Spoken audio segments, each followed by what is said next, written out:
À 2h19 du matin, un signal d'avis militaire apparaît sur la fréquence du dispatcher de la gare de Kerch. Le sergent Mikola Bondar l'attend depuis 3 semaines. Non pas parce qu'on lui a explicitement confié la surveillance de cette fréquence précise. Son unité avait pour mission d'identifier les mouvements logistiques à haute valeur le long du corridor du canal de Crimée du Nord. Et les dispatchers ferroviaires qui gèrent le canal de coordination militaire des chemins de fer de Crimée sont la source de signal la plus bavarde de toute la zone opérationnelle. Ils transmettent à intervalles prévisibles, sur des fréquences prévisibles, selon un schéma que 3 semaines de collecte passive avaient transformé en quelque chose de très proche d'un horaire. Le canal de Crimée du Nord s'étire sur 402 km.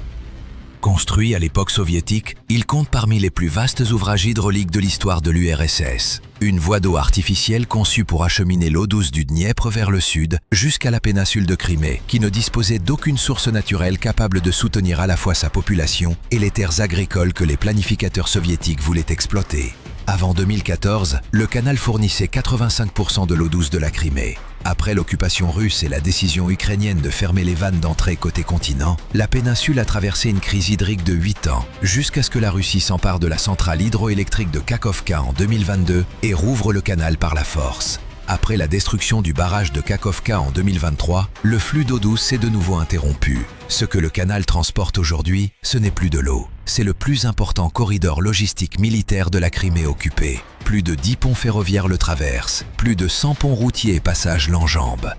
Les forces russes utilisent ce corridor pour acheminer munitions, carburant, matériels et personnel depuis le continent russe à travers la Crimée en direction du sud, ravitaillant les groupements engagés dans les oblasts de Zaporizhia et de Kherson, ainsi qu'à l'intérieur de la péninsule elle-même pour maintenir l'infrastructure militaire que la Russie bâtit à travers la Crimée depuis 2014. Détruisez un passage, le trafic bascule sur les autres. Détruisez son accès et le détour à sud de jour à chaque convoi. Des jours dont les unités du front qui attendent des obus d'artillerie et du gazole ne disposent pas. L'Ukraine travaille sur ces passages depuis juin.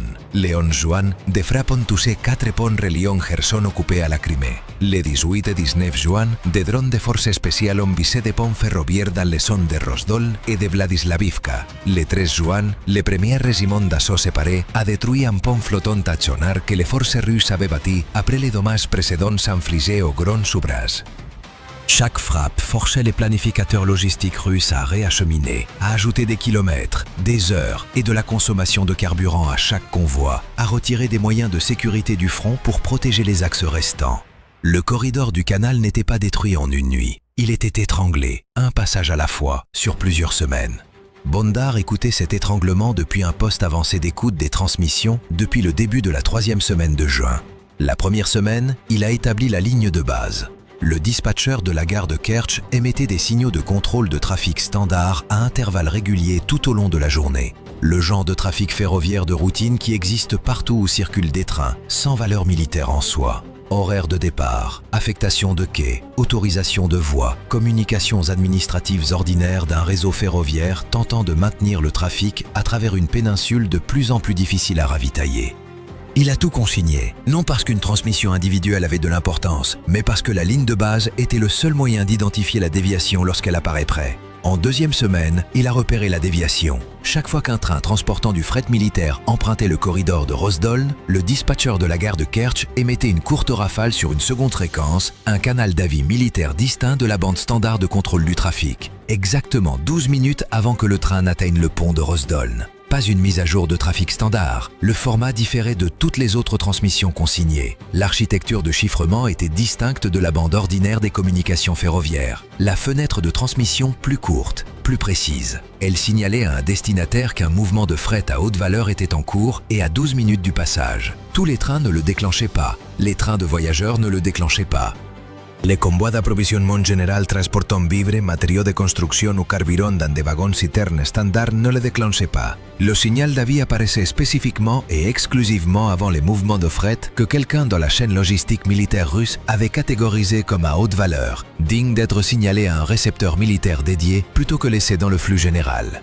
12 minutes, le même intervalle sur 7 mouvements distincts catalogués en 14 jours. Il les chronométrait par rapport au franchissement de ponts à l'aide des rapports de position d'un observateur au sol du réseau de résistance clandestin près de Rosdoln. Un civil qui empruntait la route parallèle aux voies 2 fois par jour et pouvait rapporter la position des trains au kilomètre près. Au 7e exemple, l'intervalle tenait à 40 secondes près, à chaque fois. Il a déposé son évaluation à la fin de la 2e semaine. Recommande la surveillance de la fréquence d'avis militaire comme signal de confirmation avant franchissement en tant que déclencheur de ciblage pour frappe de pont.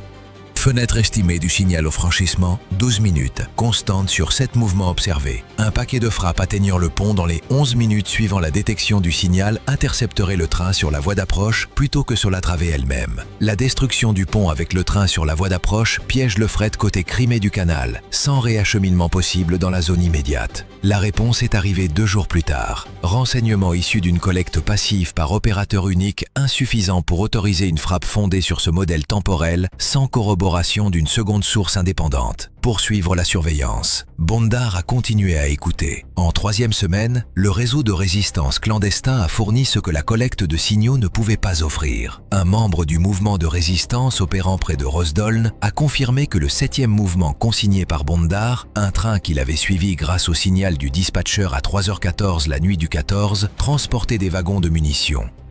Il ne pouvait confirmer ni le type ni la quantité par la seule observation au sol. Mais la configuration des wagons et l'escorte de la police militaire visible depuis la route parallèle aux voies étaient cohérentes avec un mouvement de fret à haute valeur. Wagons fermés, escorte de police militaire, sur un itinéraire que le fret civil n'emprunte pas après la tombée de la nuit.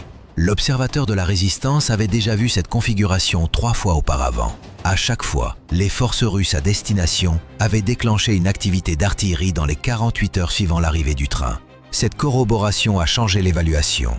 Non pas la confirmation du cargo précis, mais la confirmation, par une source indépendante, un observateur au sol plutôt qu'un système de collecte de signaux, que le signal d'avis suivi par Bondar depuis 3 semaines était bien lié à la catégorie précise de mouvement qu'il avait théorisé. Il a déposé une seconde évaluation le lendemain matin. L'observation clandestine corrobore que le signal d'avis militaire précède les mouvements de munitions et de fret à haute valeur, et non le trafic d'approvisionnement général.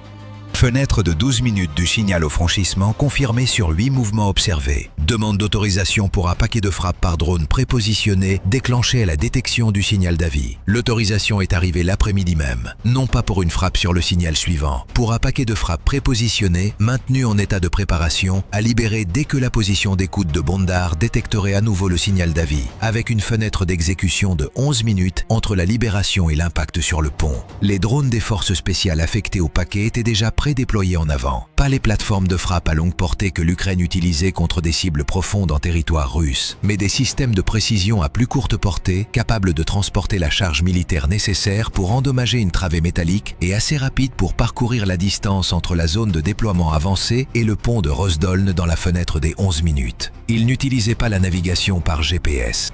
Le système de guerre électronique Pol 21, positionné le long du corridor du canal de Crimée du Nord, avait été conçu spécifiquement en réponse à la campagne de drones ukrainienne. Un réseau de brouillage satellitaire à large couverture, ces modules montés sur des mâts d'antenne et des tours de communication tout au long du canal, couvrant un rayon de plus de 50 km et opérant sur les plages de fréquences utilisées par GPS, GLONASS, Galileo et toutes les autres constellations. Son objectif, faire en sorte que les drones ne sachent plus où ils sont. Un drone dépendant du GPS entrant dans la zone de couverture du Pôle 21 voyait sa position s'affoler, ses coordonnées dérivées de la réalité par kilomètre, sa trajectoire devenir absurde. Cela avait fonctionné dans les premiers mois de la campagne ukrainienne contre la Crimée. Cela ne fonctionnait plus. Les drones ukrainiens de frappe à longue portée volaient depuis des mois en mode indépendant du GPS, naviguant grâce à une cartographie terrain interne, comparant les données de leurs capteurs embarqués à des données topographiques préchargées pour maintenir leur cap sans le moindre signal satellite.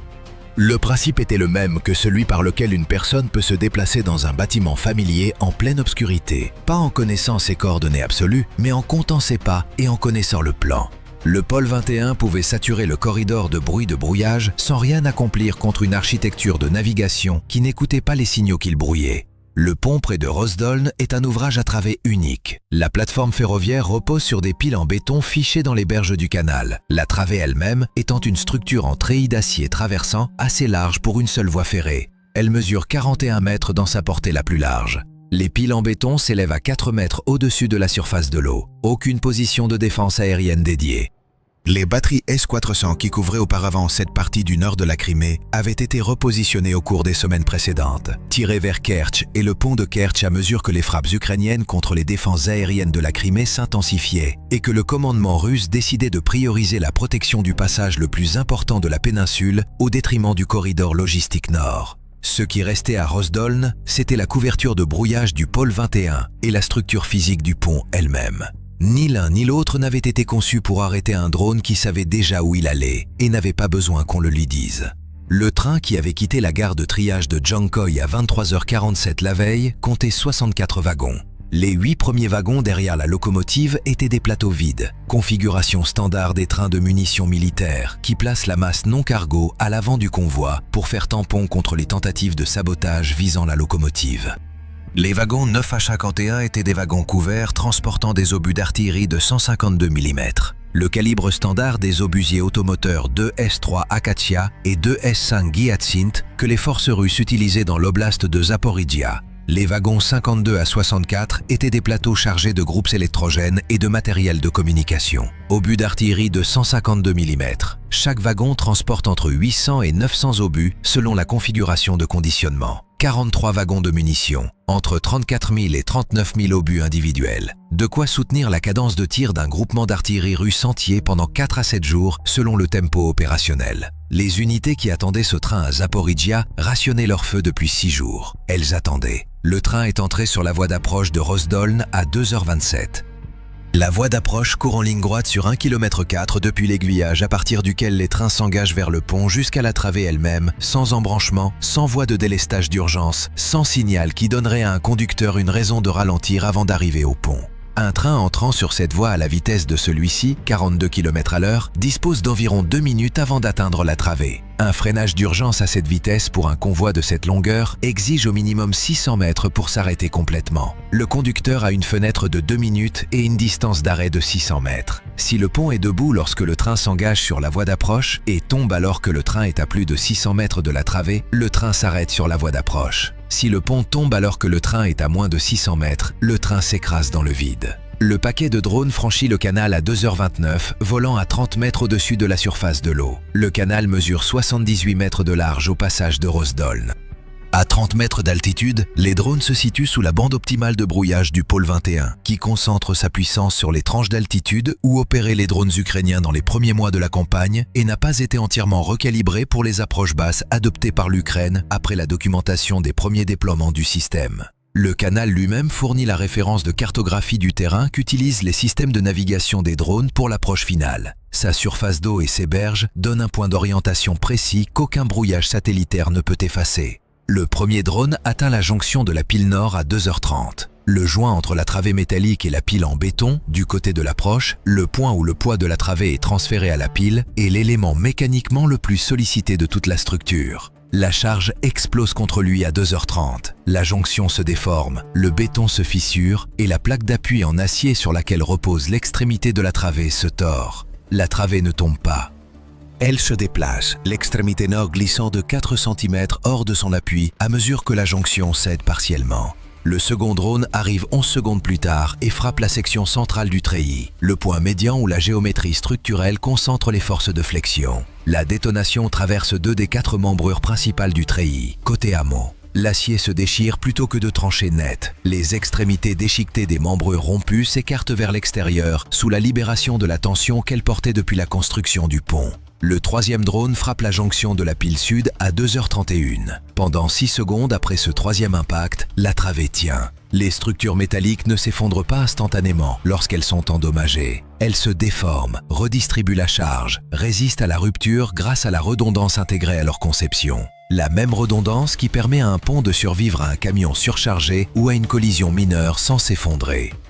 Mais les 3 frappes ont retiré assez de capacité structurelle pour que la travée ne puisse plus redistribuer la charge que les dommages ont créée. La jonction nord, déjà fissurée par la première frappe, cède complètement sous la charge redistribuée depuis les membrures centrales brisées. L'extrémité nord de la travée chute. La jonction sud, endommagée mais pas encore entièrement rompue, tient encore 2 secondes, tandis que l'extrémité nord s'effondre, la travée basculant vers le bas, la jonction sud servant de charnière. Puis la jonction sud s'arrache et toute la travée tombe.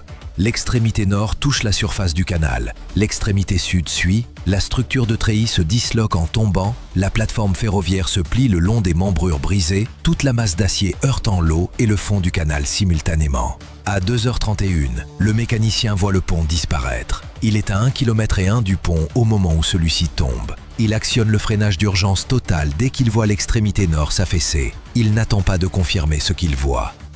L'instinct d'un homme qui conduit des trains à travers une zone de guerre depuis assez longtemps pour savoir que ce qui disparaît devant vous dans la nuit n'a qu'une seule explication.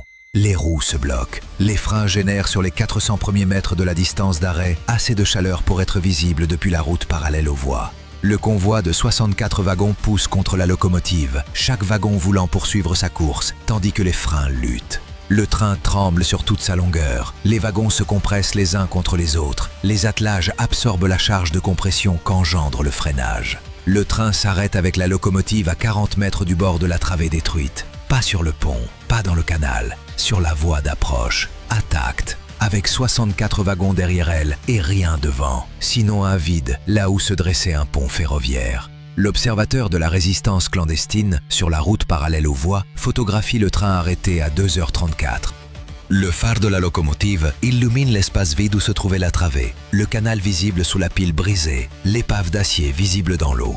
Il transmet les images avant 3 heures. La réponse russe fut immédiate et insuffisante. Un équipement de réparation ferroviaire, une grue de maintenance et un train de réparation de voies sont arrivés à Rosdolne depuis Jankoï avant l'aube du deuxième jour. La grue était le seul engin de la région capable de commencer le retrait de la travée, première étape de toute reconstruction. Elle a été positionnée sur la voie au nord du pont détruit vers 5h40, son équipage entamant le travail de relevé qui précéderait toute opération de levage. Une frappe de suivi a touché la grue à 6h14. Le mécanisme de levage a été endommagé au-delà de toute réparation immédiate sur le terrain. Le train de réparation de voies a été frappé par un second drone du même paquet, sa cabine de contrôle détruite. Les deux engins sont restés sur la voie au nord du pont pour le reste du deuxième jour, obstruant l'approche qu'auraient dû emprunter les équipements de réparation ultérieurs et ajoutant le problème logistique de dégager du matériel de réparation endommagé au problème déjà considérable du remplacement d'une travée détruite. Le train transportant 64 wagons d'obus de 152 mm pour les forces russes de Zaporijia est resté à 40 mètres de la travée détruite pendant 4 jours. Le groupement d'artillerie russe qui l'attendait à Zaporijia a continué de rationner son feu. Les canons qui attendaient depuis 6 jours au départ du train de Jankoï en attendaient 10 lorsque le réacheminement par Kerch a finalement été organisé. Les munitions ont été transférées vers un transport routier pour les dernières étapes d'un voyage qui aurait dû être un simple trajet nocturne par rail et auquel s'ajoutaient désormais 200 km et 4 jours. Le pont près de Rosdolne acheminait le trafic logistique militaire russe à travers le canal de Crimée du Nord depuis 2 ans sans avoir été touché. Parce que le canal et la position du pont au nord de la péninsule faisaient de sa destruction une entreprise difficile et incertaine comparée aux cibles que l'Ukraine avait priorisées près de Kerch. La travée est tombée à 2h31 la nuit du 22 juin, 11 minutes après que le sergent Mykola Bondar a transmis un code de déclenchement, parce qu'il avait passé 3 semaines à écouter le canal d'avis militaire d'un dispatcheur ferroviaire, assez longtemps pour identifier le signal de 12 minutes qui précédait chaque franchissement de fret à haute valeur et bâtir un modèle assez précis pour que l'autorisation reçue ait une fenêtre d'exécution de 11 minutes. Et il l'a utilisé avec 1 minute de marge. Le train transportant 34 000 obus d'artillerie pour les forces russes de Zaporijia s'est arrêté à 40 mètres d'un canal qu'il ne pouvait pas franchir. Et il y est resté 4 jours. Bondar n'avait pas été affecté à la recherche de cette fenêtre. Il avait été affecté à la surveillance des mouvements logistiques. La fenêtre, c'est ce que 3 semaines d'écoute avaient fini par contenir. Et c'est peut-être là ce qui reste à méditer. On imagine volontiers la guerre moderne comme une affaire de missiles hypersoniques, de satellites, de systèmes d'armement à des millions d'euros. Mais cette nuit-là, sur le canal de Crimée du Nord, tout s'est joué sur la patience d'un homme seul, devant un récepteur, sur un carnet de notes tenu jour après jour, sur la discipline d'écouter le silence entre les transmissions. Peut-être avez-vous connu, dans un tout autre contexte, un travail, une enquête, une longue attente professionnelle. Ce moment où 3 semaines d'observation apparemment stériles finissent par tenir dans une seule décision juste. Beaucoup diront que Bondar a simplement fait son travail. D'autres verront dans son geste une forme d'ingéniosité que les grandes doctrines militaires occidentales ont parfois tendance à oublier. Et l'on peut se demander, honnêtement, dans un conflit où chaque camp cherche la supériorité technologique, est-ce vraiment la machine qui l'emporte ou toujours, in fine, l'homme qui sait attendre le bon signal ?